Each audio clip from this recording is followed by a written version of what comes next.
Галена.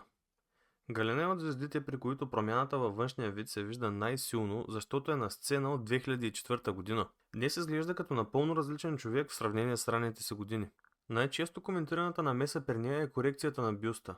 В началото на кариерата си около 2010-2011 година тя увеличава гърдите си с импланти, за да промени формата и размера им. Следва носът. Операцията за нос се нарича ринопластика. Хирургът променя формата, за да стане носът по-прав, по-тесен или с по-различен връх. При Галена има две корекции. Първа ринопластика, а после и втора, направена в Сингапур около 2019-2020 година, след като не е харесала предишния резултат. След това идва корекцията на ушите. Това е операция, която прибира ушите, когато стърчат повече. Целта е да изглеждат по-близо до главата и по-симетрични на снимки и на сцена. Паралелно с хирургията при нея има и промени, които се правят без скалпел. Най-познатият пример са филърите. Инжекции изпълнител, които правят устните по-обемни, а скулите по-изразени. Тези процедури не са еднократни, защото ефектът намалява и се поддържа през време. С годините лицето й става по-скулисто и по-остро очертано. Това се постига с оформяне на зоните около скулите, брадичката и челюстната линия, така че овалът да изглежда по-издължен и по-събран на камера. Има и промяна в тялото, която обикновено се забелязва дори и от хора, които не разбират от корекции, а именно оформяне на задните части, така че да изглеждат по-повдигнати и по-обемни. Накрая идва една намеса, която в последно време става все по-популярна сред изпълнителите – добавяне на плочки на корема. Това означава корем, оформен така, че да изглежда като много трениран. Галена се подлага на тази операция преди 4 години, малко преди да започне войната в Украйна. За всичко това Галена хвърля десетки и дори стотици хиляди левове или, за да сме по-модерни, евро. Преслава.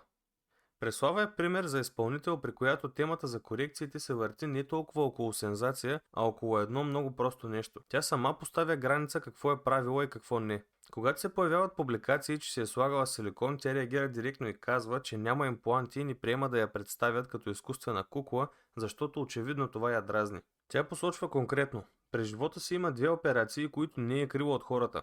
Първата е намаляване на гърдите, операция, при която бюстът се прави по-малък, защото тежестта започва да създава болки и реални здравословни проблеми. Да, поп-фолк звезда намалява бюста си вместо да го напомпи. Странно, но факт. Втората операция е на носа – ринопластика. За тази намеса се говори като направена преди около 7 години през 2019. Важното е, че Преслава настоява да не се добавят измислени намеси към тези две, защото това изкривява образа и пред публиката и превръща всяка снимка в повод за нови операции. Колкото и странно да звучи, тук в България все още има красиви поп-фолк изпълнителки, които почти на 100% са запазили естествената си красота. Галин.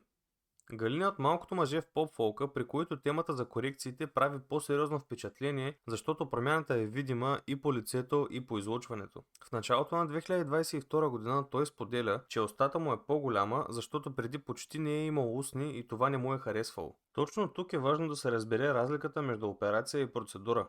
Оголемяването на устни най-често става с филър, т.е. пълнител, който се поставя с игла. Той отрича да е правил скули и подобни неща, защото според него това са глупости. По-късно, през април 2023 година, Галин вече говори още по-спокойно и признава директно, че има филъри на лицето и не вижда нищо лошо в това, защото графикът му е тежък и е често недоспал. Когато човек използва филъри за освежаване, идеята е проста. Лицето да изглежда по-отпочинало, което в неговия случай е логично. При изпълнители като Галин ефектът не е за винаги и затова някои хора ги поддържат през определени периоди, особено ако постоянно са подсветлени камери и снимки. Паралелно с лицето върви и тялото. Там разликата е по-лесна за обяснение.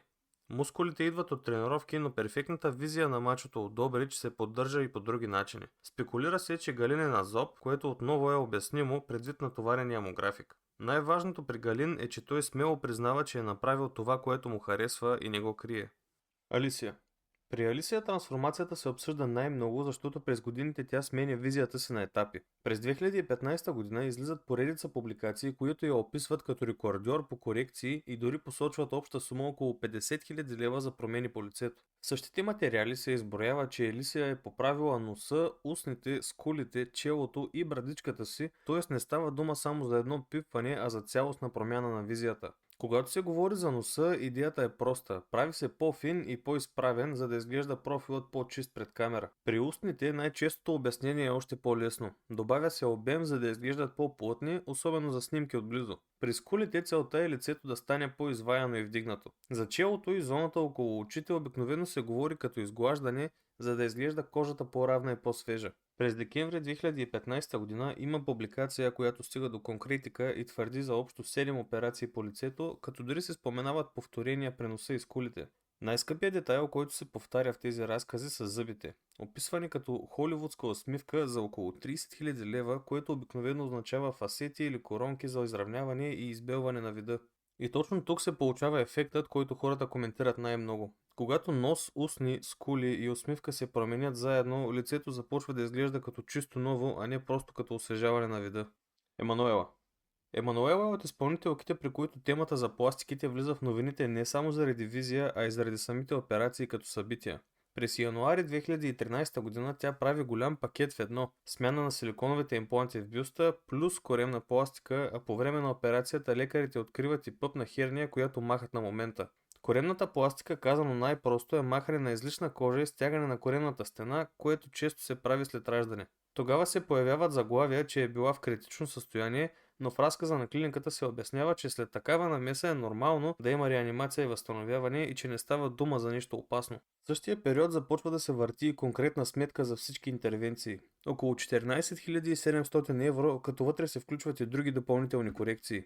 Освен бюст и корем, при Емануела постоянно се обсъжда и носът. През октомври 2021 година тя е дадена като пример за поредната звезда, която минава през ринопластика, т.е. операция за промяна на формата на носа. В по-подробни публикации за нея се говори и за повторна корекция. Когато човек вече е правил нос, но после да оформя най-често върха, защото там разликата се вижда най-много в профил. Към това се добавят и устни с хиалуронова киселина. Това не е операция, а пълнител с игла, който се поддържа периодично. Така, при Емануела списъкът не звучи като нещо дребно, а като поредица от решения в различни етапи от кариерата й. Първо тяло, после лице, а след това и поддръжка. Софи Маринова. Софи Маринова е от певиците, при които всяка промяна се забелязва веднага, защото хората я помнят от десетилетия и сравняват преди и сега, без да се замислят. През февруари 2023 година, малко след като навършва 47, в медиите тръгва история, че се прави нова серия корекции, най-вече около бюста. Тогава се говори за повдигане на силиконовия бюст и допълнително оголемяване, като се споменава и число от порядъка на още 500 кубика. Покрай бюста се появява и другата модерна процедура, която много хора наричат бразилско дупе. Това не значи задължително импланти, а обикновено се описва като вземане на мазнина от едно място и поставянето й в седалището, за да стане по-обемно и по-повдигнато. В публикации се казва, че при Софи това се свързва с липосукция и после прехвърляне на мазнина, което на прост език е изсмукват, пречистват и инжектират обратно, но на друго място. Към тази вълна се добавят и устните, като се описва, че са по-надути, което най-често означава пълнител с игла, а не операция. Паралелно с това се вижда и друг важен детайл. При Софи темата много често върви заедно с снимки, филтри и фотошоп, което обърква хората кое е реална промяна и кое е обработка. Затова при нея обикновено се следи най-сигурния знак. Как изглежда на участие и кадри без тежка обработка, а не само на перфектни и обработени снимки. Лидия. Лидия е от най-младите имена в жанра, но точно при нея темата за корекциите изпреварва музиката и това се случва много рано. През 2022 година, когато е на 21, около нея вече вървят заглавия, че е минала през поредица промени и дори се говори за намеса в бюста. Тези ранни намеси са важни, защото при толкова млада възраст лицето още естествено се променя, а когато върху това се наслагват процедури, резултатът изглежда още по-рязък. През 2023 година най-често обсъждането става смяната на цялото лице – нос, устни, скули и брадичка, като акцентът пада върху профила. Операцията на носа се разбира лесно.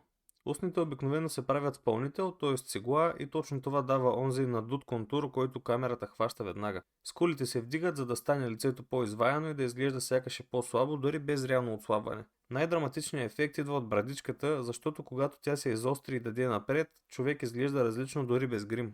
Затова и реакциите в интернет често са насочени не към фронтални снимки, а към кадри в профил, където линията на брадичката се вижда най-много. Когато се правят няколко промени наведнъж, зрителят не възприема освежаване, а усеща, че лицето е сменено като маска. При Лидия точно този ефект е причината темата да е толкова шумна. Не е една корекция, а поредица, която събира вниманието на хората още преди тя да има дълга кариера зад гърба си.